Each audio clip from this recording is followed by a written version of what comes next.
નમસ્કાર મિત્રો, હું પિયુષ પટેલ અને આપ જોઈ રહ્યા છો વાર્તાલાપ પોડકાસ્ટ. આજે આપણે વાર્તાલાપ પોડકાસ્ટની અંદર સમાજ વિકાસ અને નેતૃત્વ વિશે ચર્ચા કરીશું. આજે આપણી સાથે છે એક કલોલના મહત્વપૂર્ણ રાજકીય નેતા, કલોલ ભારતીય જનતા પાર્ટીના શહેર પ્રમુખ માન્ય જીતુભાઈ પટેલ.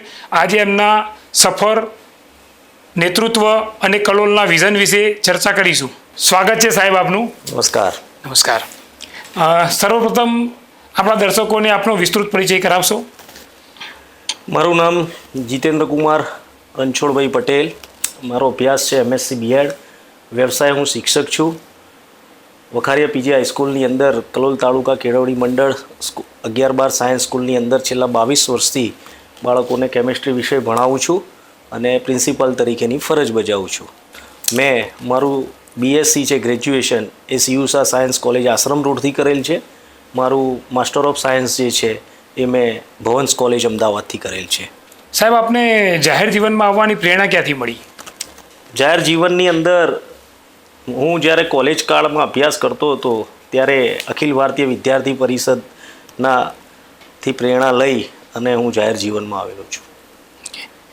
આપનો રાજકારણમાં પ્રવેશ કરવાનો મુખ્ય હેતુ શું? રાજકારણની અંદર પ્રવેશવા માટેનો મારો મુખ્ય હેતુ હોદ્દો મેળવવાનો નહીં પણ જનસેવાનો હતો.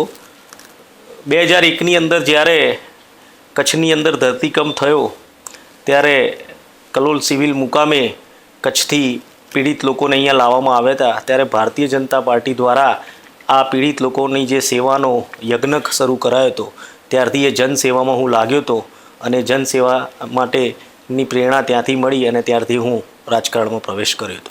તો આપે ભારતીય જનતા પાર્ટી જ કેમ પસંદ કરી?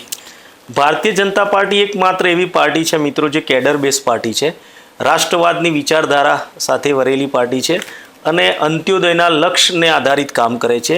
સમાજની અંદર જે શોષિત છે, વંચિત છે, પીડિત છે એવા લોકોને સમાજના વિકાસની અંદર મુખ્ય ધારાની અંદર લાવવાનો કોઈ પ્રયત્ન કરી રહ્યો હોય તો એ ભારતીય જનતા પાર્ટી કરી રહી છે. આપણો રાજકારણ સિવાય બીજો કોઈ શોખ હોય તો? રાજકારણ સિવાય મારો મુખ્ય શોખ છે ટ્રાવેલિંગ.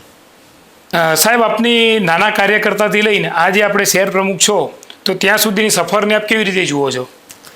ભારતીય જનતા પાર્ટી જે એકમાત્ર એવી પાર્ટી છે કે જે બૂથના જે કાર્યકર્તાઓ છે એને આ શહેર પ્રમુખ સંગઠનની જવાબદારી આપી શકે એવી પાર્ટી જો કોઈ હોય તો દેશની અંદર ભારતીય જનતા પાર્ટી છે. અને ભારતીય જનતા પાર્ટીનો કાર્યકર્તા એ MP કે MLA બનવા માટે કામ નથી કરતો, એ જનસેવા માટે જ કરતો હોય છે. તો સાહેબ, આપ શહેર પ્રમુખ કેવી રીતે બન્યા? શહેર પ્રમુખ બનવા માટે કેવા કેવા પ્રયત્નો કરવા પડ્યા અને તમને શહેર પ્રમુખ બનવા માટે કોને મહત્વનો ભાગ ભજવ્યો? શહેર પ્રમુખ માટેની વાત કરું તો સમગ્ર ગુજરાતની અંદર ભારતીય જનતા પાર્ટી એક નવતર પ્રયોગ કર્યો હતો. સંગઠન પર્વ દરમિયાન ભારતીય જનતા પાર્ટી એકમાત્ર એવી પાર્ટી હતી કે જેને પાર્ટીની અંદર એક નિયમ બનાવ્યો કે 45 વર્ષથી વધુ વયના વ્યક્તિઓ હોય એ સંગઠનમાં પ્રમુખ તરીકે દાવેદારી ન કરી શકે. એટલે કે 45 વર્ષના યુવાનોને શહેરનું નેતૃત્વ કરવાની જે તક આપી એની અંદર મેરિટના આધારે મને પાર્ટીના જે શીર્ષસ્થ નેતૃત્વ અને આ દેશના યશસ્વી ગૃહ અને સહકારિતા મંત્રી અમિતભાઈ શાહ સાહેબના વિસ્તારની અંદર કરેલા કાર્યોને આધારે મને આ પ્રમુખ તરીકે કામ કરવાની તક મળી. આપ ભારતીય જનતા પાર્ટીના પ્રમુખ છો કલોલ શહેરના, તો તમે તમારી ફરજ કેવી રીતે નિભાવો છો? ભારતીય જનતા પાર્ટીના પ્રમુખ તરીકેની મારી એક જ મુખ્ય ફરજ છે કે કાર્યકર્તાઓ પ્રત્યેનો આદર ભાવ જે છે અને કાર્યકર્તાઓનો પાર્ટી પ્રત્યેનો આદર ભાવ છે એને કેવી રીતે જાળવી રાખવો અને નરેન્દ્રભાઈની જે કલ્યાણકારી જન કલ્યાણકારી યોજનાઓ છે એ અને સંગઠન વચ્ચે કડી પૂરવાનું કામ એ શહેર પ્રમુખનું હોય છે. આજના જમાનામાં યુવા પેઢી જે છે એ બધી મોબાઈલમાં વ્યસ્ત રહેતી હોય છે અને એમને કંઈ સમાજની કોઈ બહુ એટલો ખ્યાલ હોતો નથી. તો આપ નવા યુવાધનને રાજકારણમાં પ્રવેશવા માટે અને એમને પ્રેરિત કરવા માટે શું કરો છો? યુવાનોને માત્ર એક જ સંદેશ આપીશ કે ભારતીય જનતા પાર્ટીએ જ એકમાત્ર આ 45 વર્ષના યુવાનોને સમગ્ર ગુજરાત રાજ્યની અંદર પ્રતિનિધિત્વ કરવાની જે તક આપી છે એટલા માટે યુવાનોને કહીશ કે મિત્રો ટીકાનો હિસ્સો ન બનશો, પણ રાષ્ટ્ર યોગદાનમાં આપનો ફાળો આપો અને રાષ્ટ્રને કેવી રીતે આગળ લઈ જાઓ એના માટે સિસ્ટમનો એક આપ ભાગ બનો. ભારતીય જનતા પાર્ટીના પ્રધાનમંત્રી અને રાષ્ટ્રીય નેતા એવા આપણા નરેન્દ્ર મોદી સાહેબ, એમની નીતિઓનું તમને સ્થાનિક સ્તરે શું પ્રભુત્વ અને શું પરિવર્તન જોવા મળે છે? નરેન્દ્રભાઈ પોતે એક સામાન્ય પરિવારમાંથી આવ્યા હતા. નરેન્દ્રભાઈએ પોતે સંઘર્ષને બહુ નજીકથી જોયો હતો.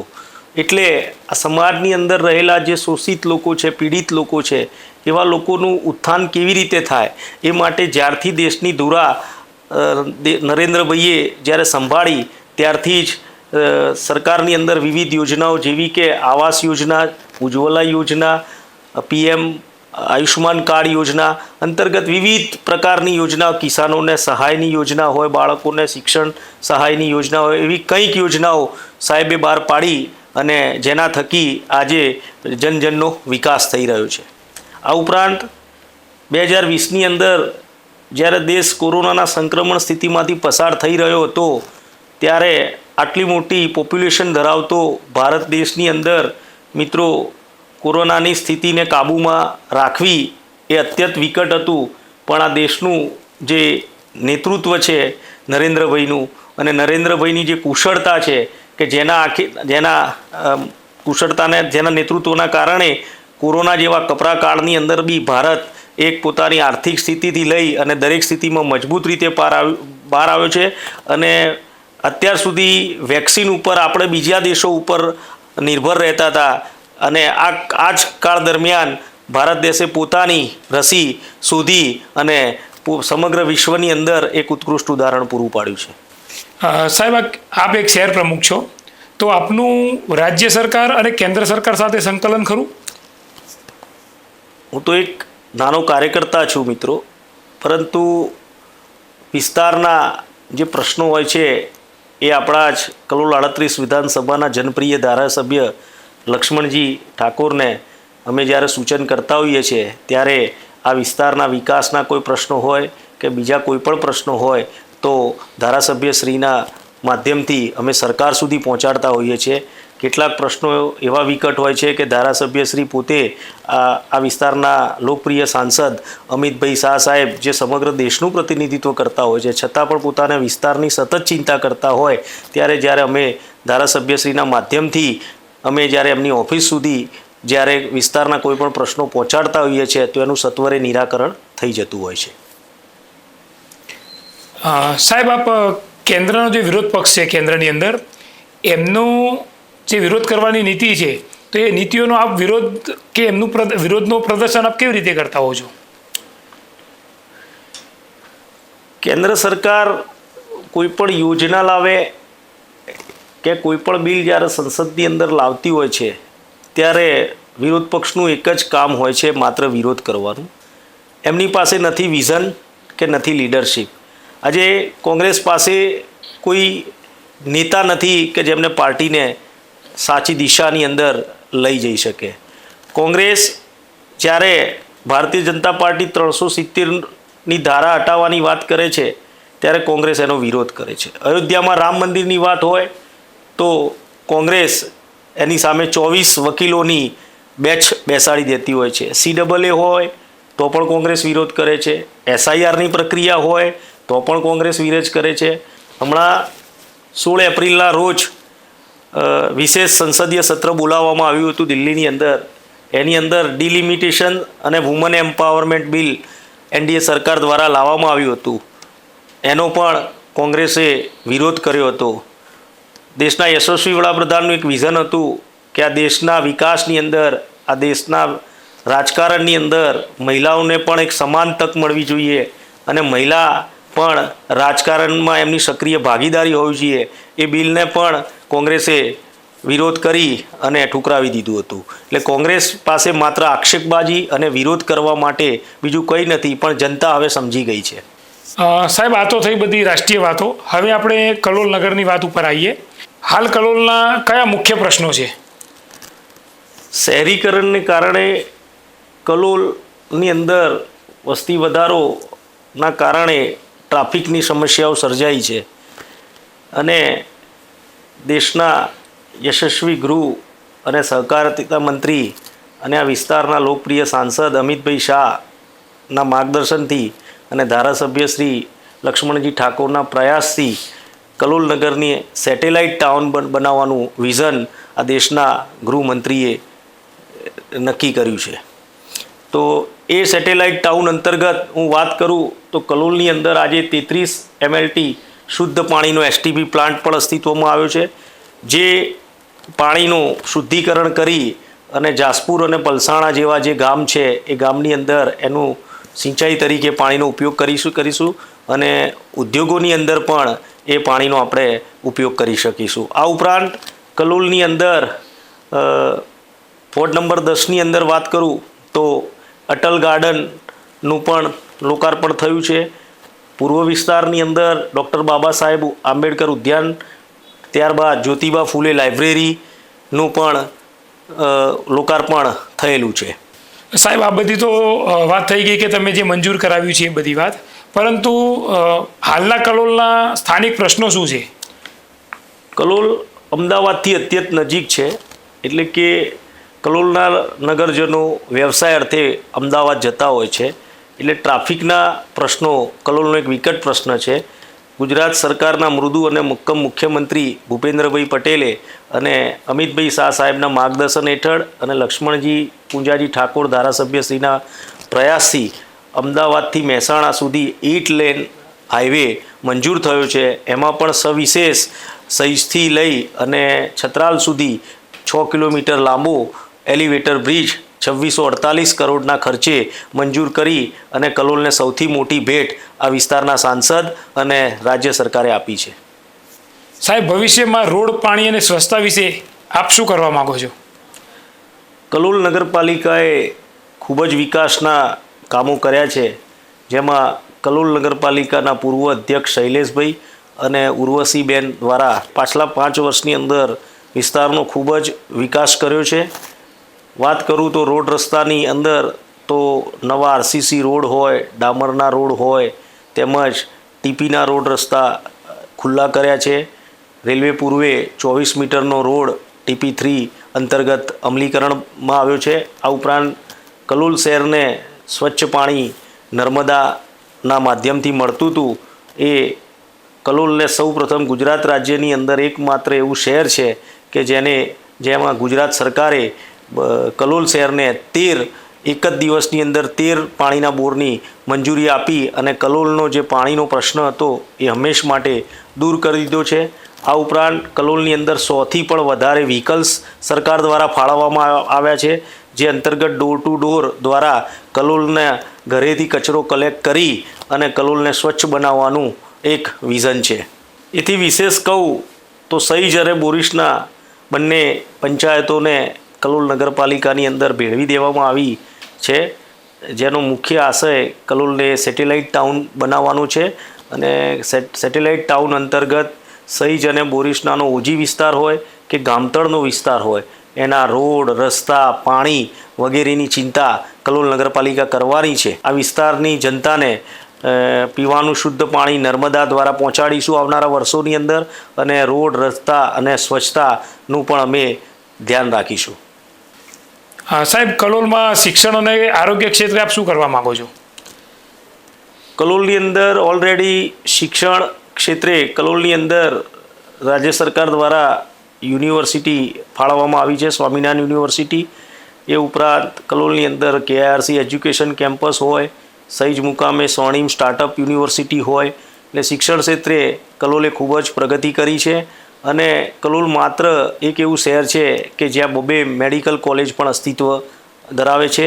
આ ઉપરાંત વાત કરું, કલોલની અંદર દેશના યશસ્વી ગૃહ અને સહકારિતા મંત્રી અને આ વિસ્તારના સાંસદશ્રીએ સૌથી મોટી હોસ્પિટલનું ખાતમુહૂર્ત કર્યું છે, અને આવનારા દિવસોમાં એમના જ હસ્તે એનું લોકાર્પણ પણ કરવામાં આવશે, જેની લેબોરેટરીની તમામ સુવિધાઓ અમદાવાદની સિવિલ હોસ્પિટલ કરતાં પણ આગળ હશે. સાહેબ, અત્યારે સ્થાનિક સ્વરાજની ચૂંટણીના પડઘમ વાગી ચૂક્યા છે. ચૂંટણી એના પરમ સીમા ઉપર છે, તો આપ ચૂંટણીના પ્રચારની અંદર કેવું ભૂમિકા ભજવો છો? ચૂંટણીના પ્રચારની અંદર અમે એક જ વાત કરીએ છીએ કે આ દેશની અંદર એક જ માત્ર ભારતીય જનતા પાર્ટી જ એક એવી પાર્ટી છે કે જે 5 વર્ષની અંદર જ્યારે પ્રજાની વચ્ચે જાય છે ત્યારે પોતે 5 વર્ષે કરેલા કાર્યોનો હિસાબ લઈને જાય છે અને આ જે કાર્યો છે વિકાસના કાર્યો એને જોઈને જ પ્રજા આજે પંચાયતથી લઈ અને પાર્લામેન્ટરી સુધી ભાજપની સરકાર છે. આ ઉપરાંત ભારતીય જનતા પાર્ટી એ વિકાસની રાજનીતિ કરે છે, જ્યારે કોંગ્રેસ એ અમુક સમાજના લોકોના તૃષ્ટિકરણથી મોટી કોઈ એની પાસે વાત નથી. સાહેબ, આ વખતની ચૂંટણીમાં ઉમેદવારો માટે કયા માપદંડો નક્કી કરવામાં આવ્યા હતા પાર્ટી દ્વારા, અને દરેક ઉમેદવારો આ માપદંડોના આધારે જ નક્કી થયા છે? ભારતીય જનતા પાર્ટીએ સ્થાનિક સ્વરાજ્યની ચૂંટણી માટે કંઈક માપદંડો નક્કી કર્યા હતા, જેવા કે જેઓ સતત 3 ટર્મ ચૂંટણી લડ્યા હોય, ત્યારબાદ જેઓની ઉંમર 60 વર્ષથી વધુ હોય, કુટુંબ કે પરિવારના સભ્યમાં પણ કોઈએ 3 ટર્મ ચૂંટણી લડી હોય, એ માપદંડોને આધારે ઉમેદવારોને પાર્ટીએ ટિકિટ નથી આપી. ચાલુ વર્ષે ઉમેદવારની પસંદગીની અંદર માપદંડો ઉપર સવિશેષ ધ્યાન આપવામાં આવ્યું છે, પણ ક્યાંક કોઈક વિષયમાં ક્યાંક બાંધછોડ પણ કરવી પડ્યું છે.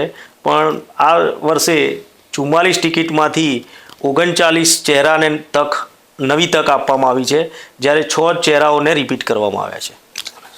સાહેબ, ઉમેદવારોની પસંદગી ફક્ત પ્રમુખ જ કરતા હોય છે કે પછી કોઈની જોડે સંકલન હોય છે કે, અને એ સંકલન કરતી વખતે કોઈ પડકાર આવે છે ખરા? ઉમેદવારોની પસંદગીની જે પ્રક્રિયાઓ છે, ભારતીય જનતા પાર્ટીનું શીર્ષસ્થ નેતૃત્વ અને પાર્લામેન્ટરી બોર્ડ બધા સાથે બેસી અને સંકલન કરીને કરતા હોય છે. સાહેબ, આપ જ્યારે પણ ચૂંટણીના પ્રચારમાં જાઓ છો તો સ્થાનિક લોકો દ્વારા આપણને જે રજૂઆત કરવામાં આવે છે પ્રશ્નોની, તો એને આપ કઈ રીતે ધ્યાનમાં લો છો? જ્યારે પણ અમે ચૂંટણી પ્રચારની અંદર જઈએ છીએ ત્યારે મોટાભાગના કામ તો પૂર્ણ થઈ ગયા હોય છે, પરંતુ જાહેર જીવનની અંદર પ્રજાની બધી અપેક્ષાઓમાં ખરા ઉતરવું એ શક્ય નથી હોતું, કારણ કે સંસાધનોની પણ ક્યાંક મર્યાદા હોય છે. પણ જે કામ ન થયું હોય એ આવનારા દિવસોની અંદર અમે 100% પૂર્ણ કરીશું એવી ખાતરી આપી અને અમે એમને સંતોષ આપીએ છીએ. સાહેબ, વિરોધ પક્ષનું તો એવું કહેવું છે કે કલોલની અંદર કોઈ વિકાસના કામો જ નથી થયા. ભારતીય જનતા પાર્ટી શાસિત નગરપાલિકાએ છેલ્લા 5 વર્ષમાં કરેલા કાર્યોનું વોર્ડ વાઇઝ પત્રિકા બનાવી અને ડોર ટુ ડોર મારા ઉમેદવારો અને કાર્યકર્તાઓ દ્વારા કલોલનું કોઈ એક પણ ઘર બાકી નહીં હોય આ પત્રિકાથી વંચિત રહ્યું હોય, અને એની અંદર વોર્ડની અંદર થયેલા વિકાસના કાર્યોનો અમે હિસાબ આપ્યો છે. ભારતીય જનતા પાર્ટી જ એકમાત્ર એવી પાર્ટી છે કે જે પોતે કરેલા કામનો પ્રજાને હિસાબ આપે છે. સાહેબ, કયા વિસ્તારમાં હજુ પણ વિકાસની ખૂબ જરૂરિયાત છે? આમ તો દરેક વોર્ડની અંદર સમાન વિકાસ થયો છે, પરંતુ સહીજ અને બોરીસના જે પંચાયતોને કલોલ નગરપાલિકાની અંદર ભેળવવામાં આવ્યો છે, એને કલોલના જે બીજા વોર્ડ છે એની સમાન વિકાસ કરવા માટે વધારે પ્રાધાન્ય આપવું જરૂરી હોય એવું મને લાગે છે. સાહેબ, આ વખતના ઇલેક્શનમાં બીજેપીની જીત માટે મુખ્ય સ્ટ્રેટર્જી શું? ભારતીય જનતા પાર્ટીની અંદર સ્થાનિક સ્વરાજ્યની જે ચૂંટણી છે એમાં પ્રજાને સીધો સ્થાનિક સ્વરાજ્યની સંસ્થાઓ સાથે સીધો સંબંધ હોય છે. પોતાના વિસ્તારના વિકાસ કેવી રીતે થયો હોય, રોડ, રસ્તા, ગટર, પાણી અને પોતાના વિસ્તારને કેવી રીતે સુંદર અને સ્વચ્છ બનાવવો એ પ્રજાનો મુખ્ય પ્રશ્ન હોય છે, અને એ પ્રશ્નની અંદર 100% અમે ખરા ઉતર્યા છીએ. એ મુદ્દા ઉપર વિકાસની રાજનીતિને આધારે સ્થાનિક સ્વરાજ્યની ચૂંટણીની અંદર મારા તમામ ઉમેદવારો અને કાર્યકર્તાઓએ ડોર ટુ ડોર પ્રચાર કર્યો છે. આ ઉપરાંત સોસાયટીની અંદર પણ ગ્રુપ મિટિંગો, મોહલ્લામાં પણ ગ્રુપ મિટિંગો કરી અને ભારતીય જનતા પાર્ટી દ્વારા થયેલા વિકાસના કામો પ્રજા સુધી પહોંચાડ્યા છે. એ મુદ્દા આધારે અમે ચૂંટણી લડવા જઈ રહ્યા છીએ. સાહેબ, દરેક વખતે જ્યારે ટિકિટની વહેંચણી થતી હોય ત્યારે લગભગ પાર્ટીમાંથી 10-15થી માંડીને 25 લોકો ટિકિટો માગતા હોય છે, અને જે 4 ઉમેદવારોને ટિકિટ મળે એના સિવાયના ઉમેદવારો નારાજ થતા હોય છે, તો એ નારાજગીને આપ કઈ રીતે દૂર કરો છો? મેં પહેલાં જ કહ્યું છે કે ભારતીય જનતા પાર્ટીનો કાર્યકર્તા જે છે એને પક્ષ પ્રત્યે ખૂબ જ આદર છે, અને ક્યાંક થોડી ઘણી નારાજગી હોય છે, પણ એ નારાજગી પરિવાર પ્રત્યે જ હોય છે, અને 2 થી 3 દિવસની અંદર પાછો કાર્યકર્તા ફરીથી ઊભો થઈ અને ભારતીય જનતા પાર્ટીના પ્રચાર પ્રસારની અંદર લાગી જતો હોય છે. કારણ કે ભારતીય જનતા પાર્ટીનો જે કાર્યકર્તા છે રાષ્ટ્રવાદી વિચારધારા અને રાષ્ટ્ર પ્રથમની વિચારધારા સાથે લાગેલો છે, એટલા માટે ક્યાંય એવા પ્રશ્નો ઉપસ્થિત થતા નથી. સાહેબ, હાલમાં આદર્શ આચારસંહિતા લાગુ છે, તો આપ પોતે એનું પાલન કેવી રીતે કરો છો? અત્યારે એની અંદર મની પાવર અને ઇન્ફ્લુઅન્સ વિશે આપ શું કહેવા માગશો? હું ભારતીય જનતા પાર્ટીનો જવાબદાર પદાધિકારી છું, એટલે ચૂંટણીના આચારસંહિતાના જે નિયમો છે એનું મારે ચુસ્તપણે મારે અને મારી પાર્ટીના કાર્યકર્તાઓ દ્વારા પાલન કરવું જ જોઈએ. એ સાથે હું 100% સહમત છું. એટલે અમે આજે ભારતીય જનતા પાર્ટીના કોઈપણ પ્રચાર પ્રસારની રેલી હોય કે ક્યાંય ઓફિસ કાર્યાલયનું ઓપનિંગ હોય કે ઓફિસ કાર્યાલયની ક્યાંય શરૂઆત કરવાની હોય તો અમે ચૂંટણીના જે નિયમો છે એની પરવાનગી લઈને જ કરતા હોઈએ છીએ. ક્યાંક કોંગ્રેસ પોતાના ઉમેદવારોને સાચવવામાં નિષ્ફળ રહેતા, કોંગ્રેસના ઉમેદવારોએ ફોર્મ પરત ખેંચતા કોંગ્રેસે ભારતીય જનતા પાર્ટી ઉપર મની પાવરના માધ્યમથી પોતાના ઉમેદવારોને ફોર્મ પાછા ખેંચાયા હતા એવો આક્ષેપ કર્યો હતો. પરંતુ એને હું સ્પષ્ટ શબ્દોની અંદર વખોડું છું. કોંગ્રેસ પાસે કોઈ જનાધાર નથી.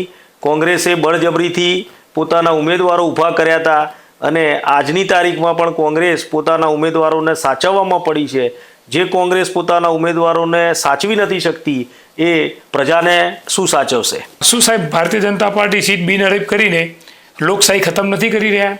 પ્રજાને ભાજપ ઉપર સંપૂર્ણ ભરોસો છે. એનું જો તમને ઉદાહરણ આપું તો સમગ્ર ગુજરાત રાજ્યની અંદર 10,000થી પણ વધારે બેઠકો ઉપર ભારતીય જનતા પાર્ટીના ઉમેદવારો ચૂંટણી લડી રહ્યા છે, જ્યારે કોંગ્રેસને આ બેઠકો ઉપર ઉમેદવાર પણ નથી મળતા અને 700થી પણ વધારે બેઠકો ચૂંટણી પૂર્વે જ બિનહરીફ થઈ અને ભારતીય જનતા પાર્ટી સમગ્ર ગુજરાત રાજ્યની અંદર ઐતિહાસિક જીત તરફ આગળ વધી રહી છે. અને કલોલની અંદર પણ સૌ પ્રથમવાર 4 સીટો બિનહરીફ થઈ અને ભારતીય જનતા પાર્ટીના સિરે જાય છે. અને આવનારા દિવસોની અંદર કલોલની અંદર ભાજપ શાસિત નગરપાલિકા બનવાની છે, એમાં કોઈ સંદેહ નથી. સાહેબ, વિરોધ પક્ષ લોકોના પ્રશ્નો ઉઠાવવામાં કેટલી ભૂમિકા ભજવે છે? વિરોધ પક્ષને આક્ષેપબાજી સિવાય કંઈ છે નથી, કોઈ કામ નથી. વિરોધ પક્ષ પોતે માનસિક રીતે સંતુલન ગુમાવી બેઠો છે.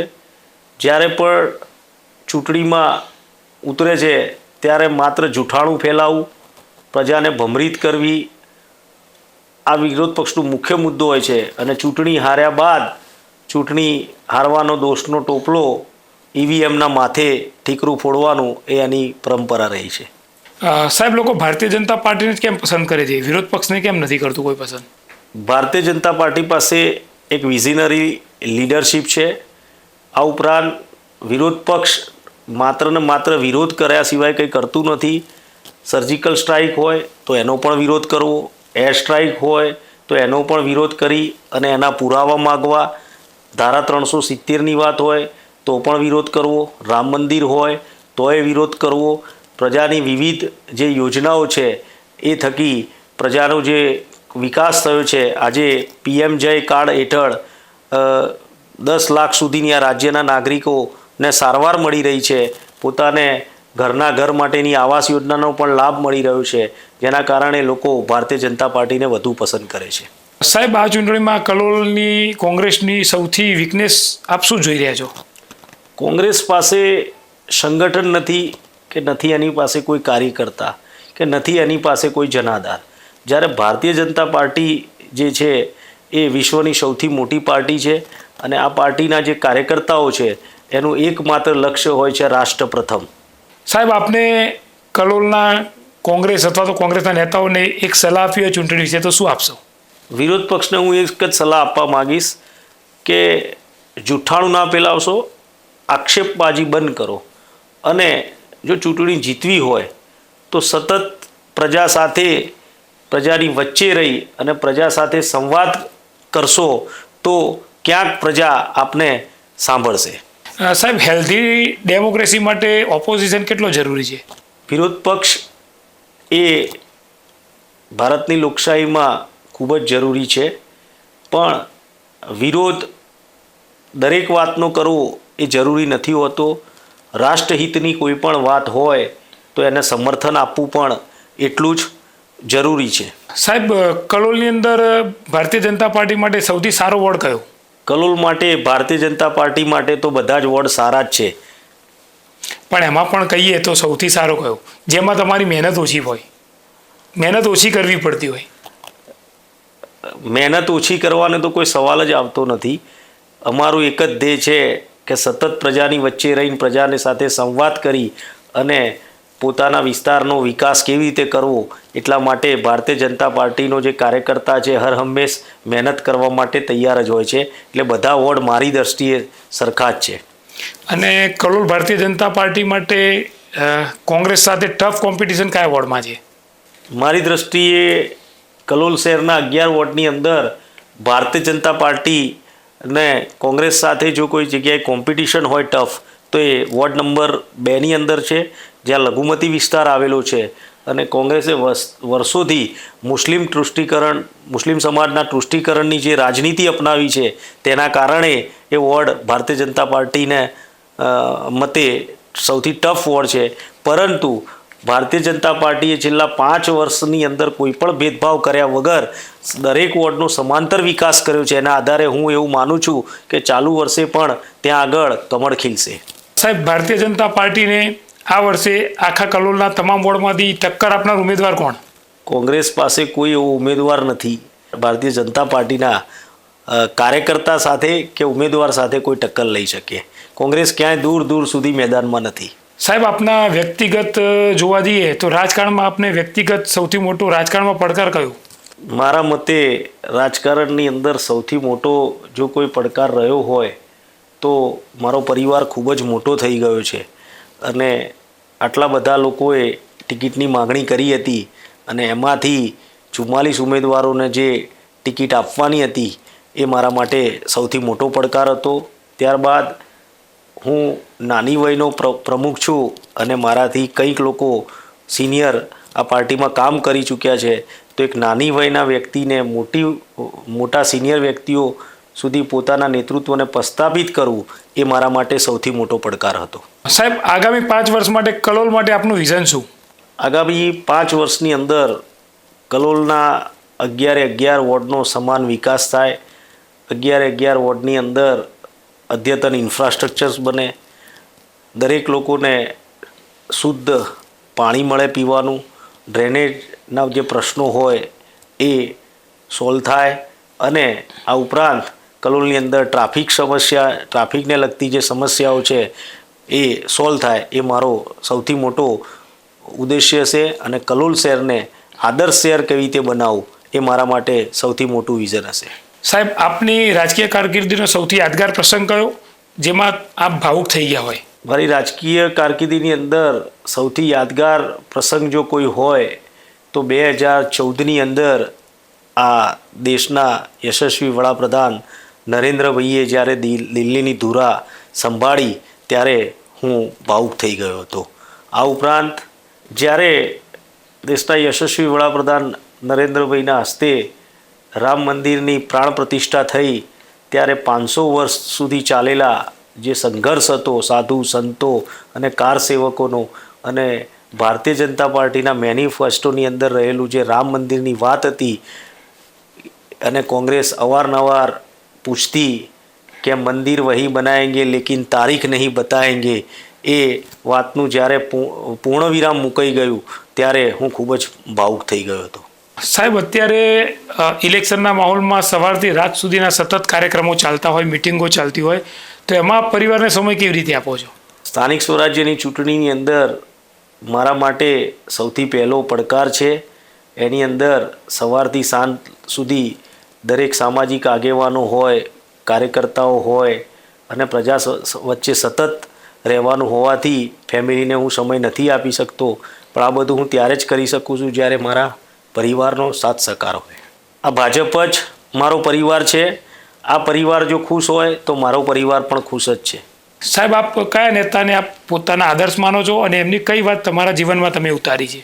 હું આ દેશના યશસ્વી વડાપ્રધાન નરેન્દ્રભાઈ કે જેમના જીવનનો સંઘર્ષ અને એમની જે દેશ પ્રત્યેની રાષ્ટ્ર પ્રથમની જે ભાવના છે અને રાષ્ટ્રહિતમાં લીધેલા જે નિર્ણયો છે અને ની અંદર રાષ્ટ્રના વિકાસ માટે સામાન્ય વ્યક્તિનો પણ કેવી રીતે વિકાસ થાય એ જે એમનું વિઝન છે એનાથી, તેમજ હું આ વિસ્તારના લોકપ્રિય સાંસદ અમિતભાઈ શાહ સાહેબ જે સમગ્ર દેશની સુરક્ષાની ચિંતા કરતા હોય છે, સાથે સાથે એમના વિસ્તારના પ્રજાજનોની પણ સતત ચિંતા કરતા હોય છે, એવા આ બંને ગુજરાતના પનવતા પુત્ર એ મારા જીવનની અંદર એક આદર્શ નેતા છે. સાહેબ, આપ કલોલ નગરપાલિકાની ચૂંટણીમાં કેટલી સીટોની આશા રાખો છો? કલોલ નગરપાલિકાની ચૂંટણીની અંદર અમે 4 સીટો તો ઓલરેડી બિનહરીફ જીતી ચૂક્યા છીએ અને બીજી હું માનું છું ત્યાં સુધી 36 સીટો ભારતીય જનતા પાર્ટીના સિરે જશે એવું મને લાગે છે. અને આપની અપેક્ષા મુજબ જો રિઝલ્ટ ના આવે તો શું પ્લાન છે અને શું સ્ટ્રેટેજી છે? ભારતીય જનતા પાર્ટીએ છેલ્લા 5 વર્ષની અંદર જે કામ કરેલા છે એનો મને ખરેખર વિશ્વાસ છે અને પ્રજા ઉપર પણ મને વિશ્વાસ છે અને પ્રજાને ભાજપ ઉપર ભરોસો છે કે આવનારા દિવસોની અંદર માત્ર કલોલમાં નહીં પણ ગુજરાતની અંદર જે કંઈ બી સ્થાનિક સ્વરાજ્યની ચૂંટણીઓ જ્યાં જ્યાં થઈ રહી છે ત્યાં બધી જ જગ્યાએ કમળ ખીલવાનું છે. સાહેબ, એક વાક્યમાં કહેવું હોય કે લોકો બીજેપીને કેમ વોટ આપે તો શું કહેશો? ભારતીય જનતા પાર્ટીને મત એટલે વિકાસને મત. સાહેબ, કલોલની જનતાને આપ એક સ્ટ્રોંગ મેસેજ તરીકે મેસેજ આપવા માંગતા હોય તો શું આપશો? કલોલની જનતાને મારી એક જ નમ્ર અપીલ છે કે નરેન્દ્રભાઈ અને અમિતભાઈ શાહ સાહેબ દ્વારા થયેલા જે વિકાસના કાર્યો છે અને રાષ્ટ્રહિતના જે કાર્યો છે એ અને કલોલની અંદર જે ભાજપ શાસિત નગરપાલિકાએ આપના વિસ્તારને જે સુંદર, સ્વચ્છ અને સ્વસ્થ બનાવ્યો છે એ જોઈ અને 26મી એપ્રિલે જે આ લોકશાહીનું પર્વ છે આપણે એની અંદર ભારતીય જનતા પાર્ટીની તરફેણમાં જંગી મતદાન કરી અને ભારતીય જનતા પાર્ટીના ઉમેદવારોને વિજય બનાવો એવી હું અપીલ કરીશ. સાહેબ, કલોલમાં આ વખતની ચૂંટણીનો સૌથી મોટો સરપ્રાઈઝ શું હશે? કલોલની આ સ્થાનિક સ્વરાજ્યની ચૂંટણીની અંદર સૌથી મોટી સરપ્રાઈઝ એ છે કે કલોલ કોંગ્રેસ પક્ષના જે શહેર પ્રમુખ છે એ પોતે આ ચૂંટણી ખૂબ જ મતોની સરસાઈથી હારી જવાના છે અને એમના ઘણા બધા ઉમેદવારોની ડિપોઝિટ જપ્ત થવાની છે. એ નથી મોટી કોઈ સરપ્રાઈઝ ન હોઈ શકે. સાહેબ, શોર્ટમાં કેવું હોય તો શું કહેશો, સત્તા કે સેવા?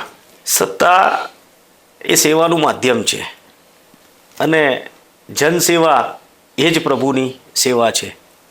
સાહેબ, લોકોનો પ્રેમ મોટો કે પદ મોટું?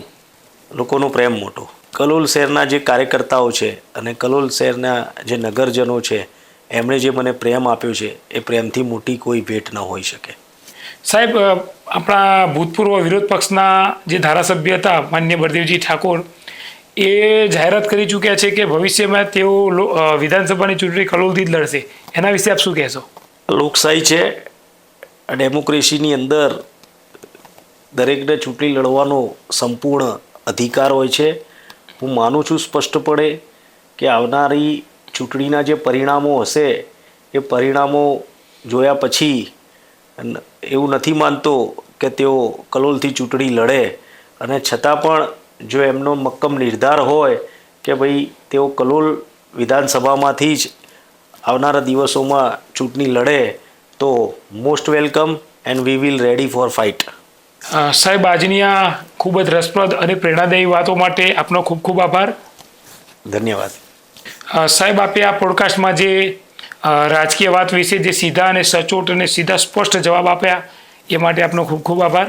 પિયુષભાઈ, આપનો અને આપની પોડકાસ્ટ ચેનલનો ખૂબ ખૂબ આભાર માનું છું કે મને પણ પ્રથમ વખત આ પોડકાસ્ટ ચેનલની અંદર બોલવાની જે તક આપી.